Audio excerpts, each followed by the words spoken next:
एक सवाल और आया है, जो है इसी तरह नवाफिल के बारे में है ये सवाल।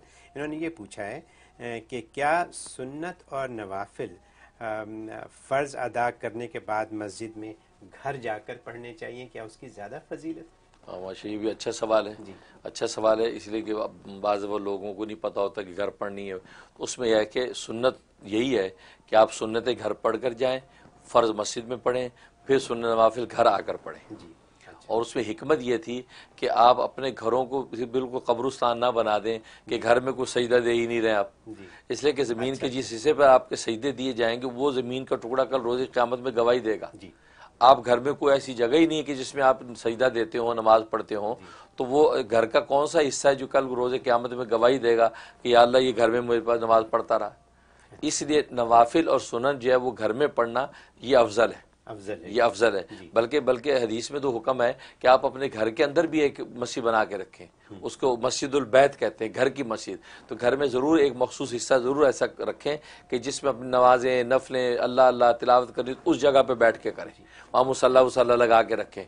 उसकी बरकत है, वो घर की मस्जिद है, जो इबादत होगी वहाँ बैठ के करेंगे तो वो जो हिस्सा है वो समझो वो मीराना नूर है, वो आपके पूरे घर के लिए नूर बरसने का जरिया होगा, गवाही देगा वो। तो इसलिए मैंने ये देखा है मस्जिदों में कि जब हम किसी एक सत्र में नमाज पढ़ते हैं तो फिर हम कुछ बदल लेते हैं, जगह सजदे की जगह बदल लेते हैं, आगे हो जाते हैं, पीछे हो जाते हैं, तो कहीं दूसरी जगह सजदा करना चाहते हैं। तो क्या घर में भी ऐसा ही होना चाहिए कि आप हर कमरों में नमाज पढ़ें, हर जगह नमाज पढ़ें, लेकिन अभी आपने फरमाया कि कोई एक जगह बना लें? नहीं, उसमें ऐसा है कि वो जो मस्जिद में जो बदलते उसमें के पीछे भी हिकमत यही है। क्या हिकमत? इसमें यही है कि वो जितने टुकड़े होंगे मस्जिद के, जिस जगह नमाज पढ़ेंगे वो आपकी नमाज की गवाही देगा। वाह वाह। तो इसलिए वो जगह बदलते हैं। अच्छा। और ये भी साबित है कि इस तरह जगह बदलेंगे तो वो हर टुकड़ा ज़मीन का गवाही देगा।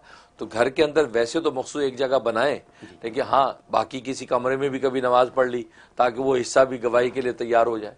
लेकिन मखसूस जगह बनाने का फ़ायदा ये होता है कि वो ख़ास जगह का एक तकद्दुस ज़हन में रहता है। ख़ास तौर पे मैं तो ये समझता हूँ बच्चों की तरबियत का ज़रिया होता है। बच्चों को कहा जाता है देखो ये अदब की जगह है, यहाँ दौड़ना नहीं, यहाँ भागना नहीं, यहाँ खेलना नहीं। ये गोया कि उनके दिमाग में उसका तसव्वुर जब अदब का आएगा तो मस्जिद का अदब उससे ज़्यादा दिमाग में आएगा। तो इसलिए मखसूस तो जगह बनानी चाहिए, लेकिन वैसे बाकी कमरों में भी कभी कभी वहाँ मुसल्ला बिछा के नमाज पढ़ लिया, क्योंकि ये तो इस उम्मत पर एहसान है कि वो मखसूस इनामों में से एक इनाम है। नबी अलैहिस्सलाम फरमाते हैं कि अल्लाह ने हमारे लिए पूरी ज़मीन को मस्जिद बना दिया। हाँ, जुलत अर्ज़ु मस्जिदन कि पूरी ज़मीन को मस्जिद बना दिया कि हम जिस जगह मुसल्ला बिछा नमाज पढ़ लें, मैनहट्टन की जड़ के वहाँ बिल्कुल सेंटर में नमाज पढ़ लें, पेरिस की रोशनी नमाज पढ़ लें, आसमानों पे नमाज पढ़ लें, ज़मीन में पढ़ लें, जहाँ चाहे पढ़ लें, जहाज में पढ़ लें, ये कमाल है। ऐसे ही हमारा वक्त बिल्कुल ख़त्म हुआ चाहता है, लेकिन एक सवाल जिसका 30 सेकंड में जवाब, वो ये कि किसी ने ये पूछा है कि क्या मियाँ बीवी घर में जमात करवा सकते हैं? बहुत अच्छा सवाल है, बिल्कुल करा सकते हैं। मियाँ आगे खड़ा हो, बीवी उसके पीछे खड़ी हो, जमात करा सकते हैं, जमात हो सकती है। बिल्कुल। चलिए, आपके वक्त का बहुत शुक्रिया। ख़वातीन हज़रात, हमारे